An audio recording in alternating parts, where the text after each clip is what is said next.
Close to nature is close to your world. Myron Homes, Cherubic Farms at Chevilla, 7799949104. నమస్తే, welcome to I dream. దేశ రాజకీయాలన్నీ తెలంగాణ రాష్ట్రం చుట్టూనే తిరుగుతున్నాయా? ఎన్నికలు దగ్గర పడుతున్న కొద్దీ జాతీయ పార్టీలు తెలంగాణపై ఫోకస్ పెంచుతున్నాయా? తాజా పరిణామాల్ని పరిశీలిస్తే ఇదే నిజమనిపిస్తుంది. మొన్నటికి మొన్న మోదీ పర్యటన, అటుపై కాంగ్రెస్ అగ్రనేత ప్రియాంక గాంధీ తెలంగాణపై ఫోకస్ చేయడం, ఇవన్నీ కూడా ఈ వార్తలకు బలాన్ని ఇస్తున్నాయి. దీంతో వచ్చే ఎన్నికల్లో రసవత్తర పోరు తప్పదనే సంకేతాలు వెలువడుతున్నాయి. అసెంబ్లీ ఎన్నికలతో పాటు లోక్సభ ఎన్నికలకు సమయం దగ్గర పడుతుండటంతో తెలంగాణ రాజకీయాల్లో ఆసక్తికర పరిణామాలు చోటు చేసుకుంటున్నాయి. 2024 ఎన్నికల్లో ప్రధాని నరేంద్ర మోదీ, కాంగ్రెస్ అగ్రనేత ప్రియాంక గాంధీ తెలంగాణ నుంచి పోటీ చేస్తారనే ఊహాగానాలు వినిపిస్తున్నాయి. మోదీ కోసం తెలంగాణలోని ఒక లోక్సభ నియోజకవర్గాన్ని బీజేపీ నేతలు పరిశీలిస్తున్నట్లు ప్రచారం జరుగుతోంది. సార్వత్రిక ఎన్నికలకు మోదీ నిజంగా తెలంగాణ నియోజకవర్గాన్ని ఎంచుకుంటారా లేదా అనే దానిపై ఇంకా స్పష్టత రాకపోయినప్పటికీ ప్రధాని ఈ ప్రాంతం నుంచి పోటీ చేయాలని బీజేపీ నాయకులు పట్టుబడుతున్నారు. ఆయన పోటీ ఎన్నికల్లో బీజేపీకి కలిసి వస్తుందని ఆ పార్టీ వర్గాలు భావిస్తున్నాయి. ఒకవేళ ప్రధాని మోదీ తెలంగాణలో పోటీ చేయాలనుకుంటే ఆయన మొదటి ప్రాధాన్యత సికింద్రాబాద్ అవుతుందని బీజేపీ వర్గాలు చెబుతున్నాయి. ఇటు ప్రియాంక గాంధీ కూడా మెదక్ లోక్సభ స్థానం నుంచి పోటీ చేసే అవకాశం ఉందనే ఊహాగానాలు సైతం వినిపిస్తున్నాయి. వచ్చే ఎన్నికల్లో సత్తా చాటాలని కాంగ్రెస్ దూకుడుగా ముందుకు సాగుతోంది. ఈ క్రమంలోనే తెలంగాణలో మెదక్ లోక్సభ స్థానం నుంచి ప్రియాంక గాంధీని బరిలోకి దిగేలా కాంగ్రెస్ నేతలు ప్రయత్నిస్తున్నారనే వార్తలు వస్తున్నాయి. మరోవైపు కర్ణాటక రాష్ట్రంలో కాంగ్రెస్ విజయం తర్వాత ప్రియాంక గాంధీ తెలంగాణపై ఫోకస్ పెట్టారు.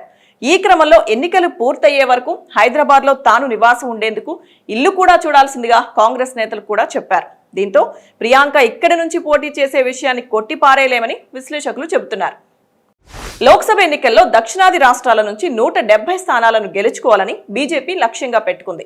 దక్షిణ భారతదేశం నుంచి ప్రధాని పోటీ చేస్తే తమిళనాడు, కర్ణాటక, ఆంధ్రప్రదేశ్, తెలంగాణ, కేరళ రాష్ట్రాల్లోని బీజేపీ అభ్యర్థులకు ప్రయోజనంగా ఉంటుందని ఇటీవల హైదరాబాద్ లో జరిగిన సమావేశంలో నిర్ణయించారని సమాచారం. ఈ నేపథ్యంలో తెలంగాణలోని ఒక నియోజకవర్గం నుంచి ప్రధాని నరేంద్ర మోదీని బరిలోకి దింపాలనే ప్రతిపాదనను బీజేపీ పరిశీలిస్తోందని రాజకీయ వర్గాల్లో టాక్ వినిపిస్తోంది. మరోవైపు కర్ణాటక లేదా తమిళనాడులో నుంచి ప్రధాని పోటీ చేయాలని తొలుత బీజేపీ నేతలు మొగ్గు చూపినట్లు సమాచారం.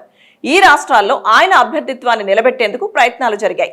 అయితే తాజాగా తెలంగాణ నుంచి ప్రముఖ నేతను బరిలోకి దింపాలని బీజేపీ వ్యూహరచన చేసింది.